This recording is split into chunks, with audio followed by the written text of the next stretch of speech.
Hello दोस्तों, आज इस वीडियो में हम चर्चा करने वाले हैं टाटा म्यूचुअल फंड अपना जो एनएफओ लॉन्च करने जा रही है, यानी 3 तारीख को मई 3 को जो अपन ऑलरेडी हो चुका है टाटा डिविडेंड यील्ड फंड, उसके बारे में पूरा डिटेल डिस्कस करने वाले हैं। और ये जो एनएफओ है ये 17 मई को क्लोज होने वाला है।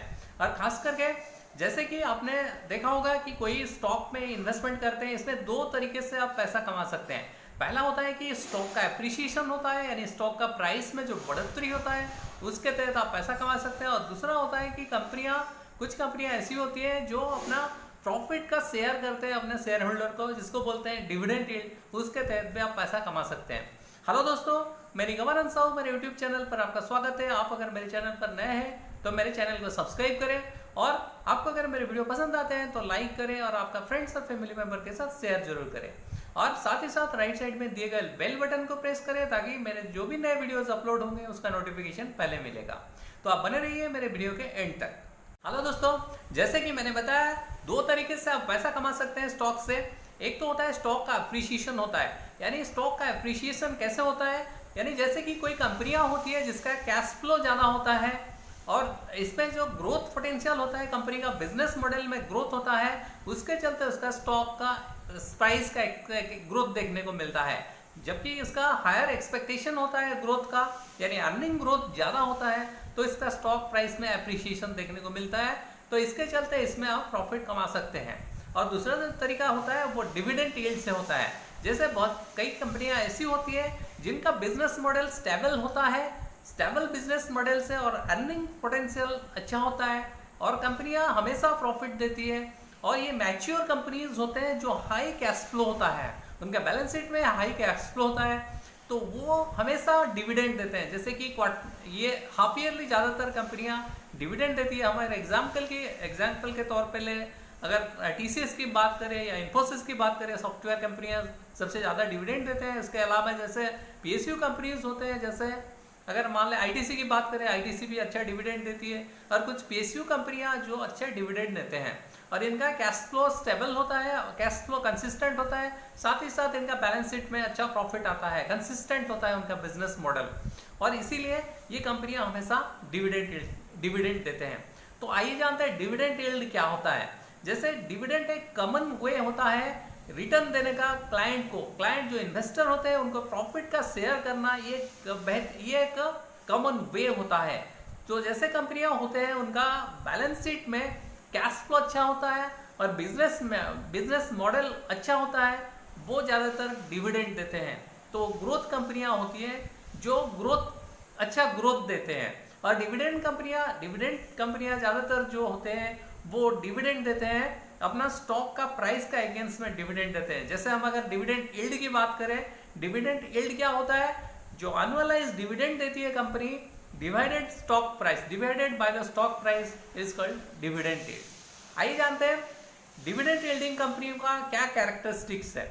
जैसे हम बात करें अगर क्वालिटी कंपनीज होती है, ये लोग क्वालिटी कंपनीज होती है, यानी क्वालिटी कंपनीज यानी कंसिस्टेंटली अपना कंपनी का कैश फ्लो होता है, स्टेबल फाइनेंशियल होता है, साथ ही साथ ऑपरेशनल स्ट्रक्चर अच्छा होता है, और जहाँ तक रिटर्न एनहांसमेंट होता है, यानी जैसे कि हम अगर बात करें ये हमेशा डिविडेंड देती है, जो कि स्टॉक का अप्रिसिएशन होता है, साथ ही साथ डिविडेंड भी कंपनियां देती हैं, और इनका ज़्यादातर बिजनेस मॉडल स्टेबल होता है।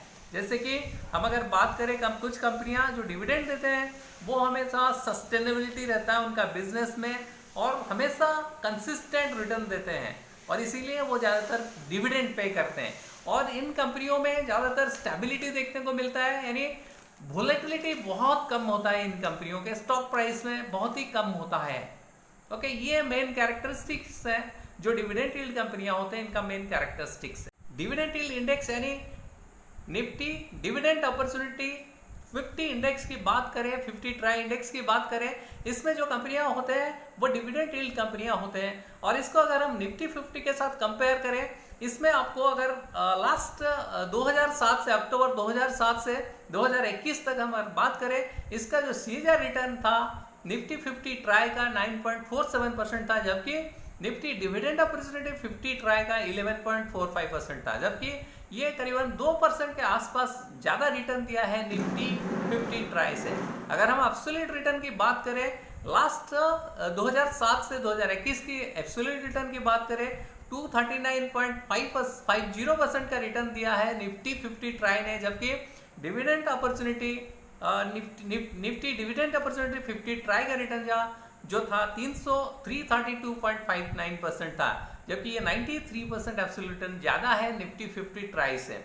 अगर हम वैल्यू ऑफ 1 लाख रुपीज का जो रिटर्न है वो अगर बात करें, निफ्टी 50 ट्राई का रिटर्न था 2 लाख। अगर 1 लाख रुपए इन्वेस्टमेंट किए होते 2007 में, अक्टूबर 2007 में, इसका वैल्यूएशन आज के डेट में 2,39,500 रुपए है, जबकि निफ्टी डिविडेंड अपॉर्चुनिटी 50 ट्राई का एब्सोल्यूट रिटर्न यानी 1 लाख रुपए का जो रिटर्न है 3,32,590 रुपए का है। सो आइए जानते हैं वाई डिविडेंड स्ट्रेटेजी नाउ। अभी इस डिविडेंड स्ट्रेटेजी में क्यों इन्वेस्टमेंट, डिविडेंड यील्ड स्ट्रेटेजी में क्यों इन्वेस्टमेंट करना चाहिए, इसका 2-3 रीजन हम बताने वाले हैं आपको।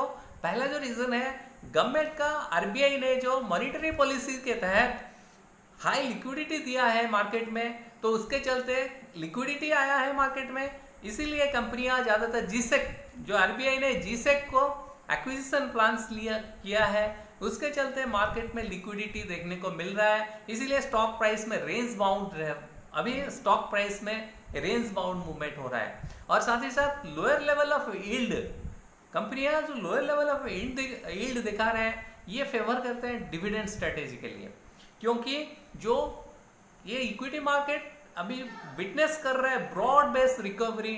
डिविडेंड यील्ड कंपनीज ट्रेडिंग, जो डिविडेंड कंपनियां हैं, डिविडेंड यील्ड कंपनियां हैं, वो अट्रैक्टिव वैल्यूएशन पे ट्रेड कर रहे हैं, जो कि अपना average experience above average growth पे चल रहे हैं। हाई डिविडेंड यील्ड कंपनियां एक अट्रैक्टिव वैल्यूएशन पर है, जैसे कि हम अगर बात करें ट्रेलिंग प्राइस टू अर्निंग देखें, ये अट्रैक्टिव वैल्यूएशन पर है। साथ ही साथ अगर प्राइस टू बुक वैल्यू भी देखा जाए तो ये एक अट्रैक्टिव वैल्यूएशन पे है, जो कि कंपनियां एक बेटर अपॉर्चुनिटी देंगे आपको अच्छा रिटर्न देने के लिए। इन्वेस्टमेंट अगर किया जाता है इन्हीं स्टॉक में यानी हाईली डिविडेंड कंपनियों में इन्वेस्टमेंट किया जाता है, तो इसमें बेटर रिटर्न देखने को मिलेगा, क्योंकि इन कंपनियों में स्ट्रॉन्ग फंडामेंटल्स है और साथ ही साथ बेटर कैपिटल अप्रिसिएशन अपॉर्चुनिटी भी है।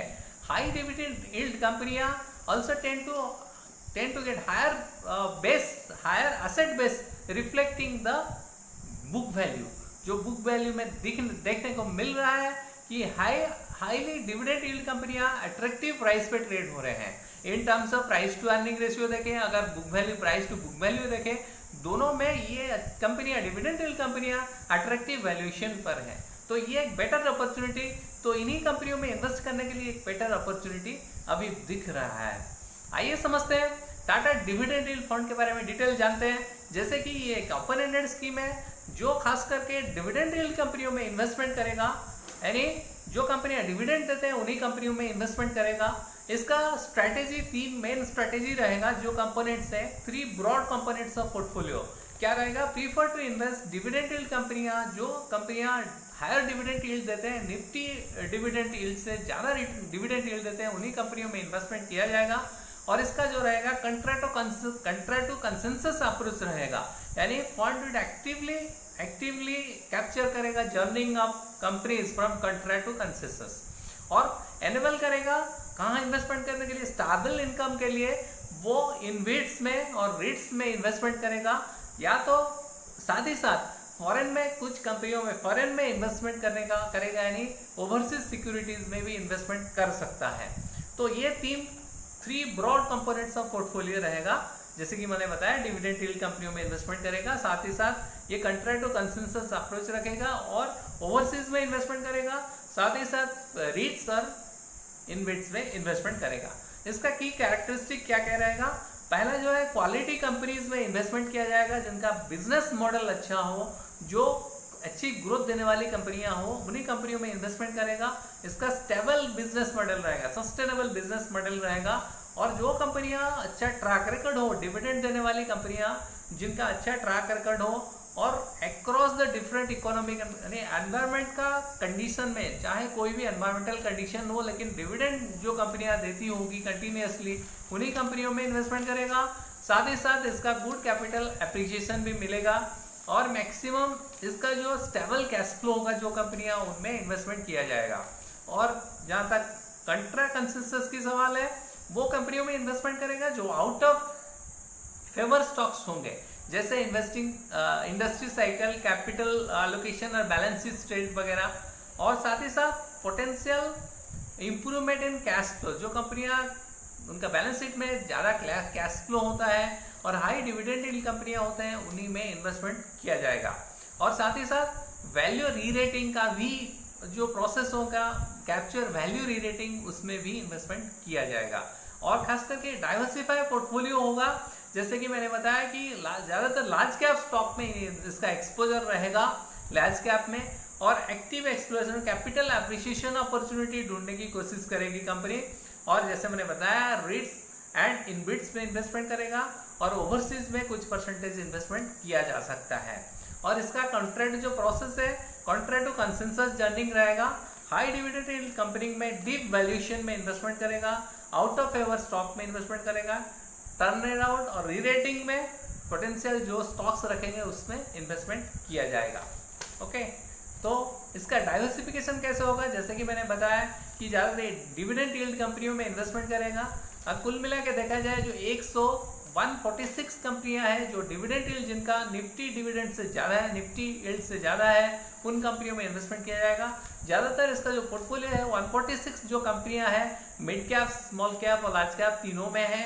और लार्ज कैप में 33 कंपनीज है, मिड कैप में 39 और जबकि स्मॉल कैप में 74 कंपनीज है। सो ये आउट ऑफ 500 निफ्टी 500 स्टॉक से 146 कंपनियां चुना जाएगा जो कि डिविडेंड यील्ड कंपनियां होती है, उनको चुना जाएगा। और उसमें से वो जो कंपनियां होती है वो खास करके सारे सेक्टर से बिलोंग करते हैं, यानी 19 जो कंपनी 19 आपका जो सेक्टर्स है वो 19 सेक्टर से बिलोंग करते हैं। इसीलिए ये एक वेल डाइवर्सिफाइड पोर्टफोलियो होगा।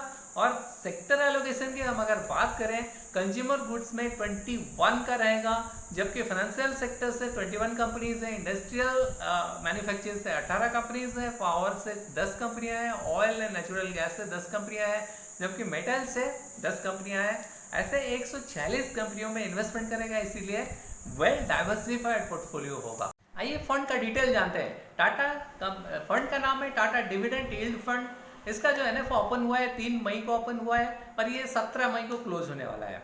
और ये खास करके एक ओपन एंडेड स्कीम है, जो ज़्यादातर कंपनियां होंगे वो डिविडेंड यील्ड कंपनी, उनमें इन्वेस्टमेंट किया जाएगा। और इसका मेन मोटर रहेगा, इसका ऑब्जेक्टिव रहेगा, इन्वेस्टमेंट ऑब्जेक्टिव रहेगा कि stock appreciation, provide capital appreciation and और dividend distribution to predominantly investing in dividend well diversified portfolio of equity and equity related instruments and dividend yielding companies। और इसका type of scheme रहेगा open ended scheme रहेगा, predominantly investing in dividend yield companies. Fund manager है equity का mister Shailesh Jain है, और equity को fund manager है राहुल सिंह, मिस्टर राहुल सिंह। और डेट पोर्टफोलियो देखेंगे मूर्ति नटराजन देखेंगे, और ओवरसीज सिक्योरिटीज देखेंगे वेंकटा सामला। और जहाँ तक मिनिमम इन्वेस्टमेंट का सवाल है, 5,000 रुपये मिनिमम इन्वेस्टमेंट आप कर सकते हैं।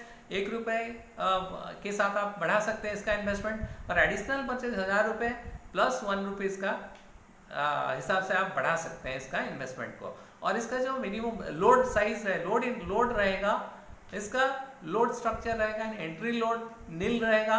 अगर आप 1 साल के अंदर अगर 365 डेज के अंदर आप अगर इसमें से एग्जिट करते हैं या तो स्विच करते हैं, तो आपको 1% का एग्जिट लोड लगेगा।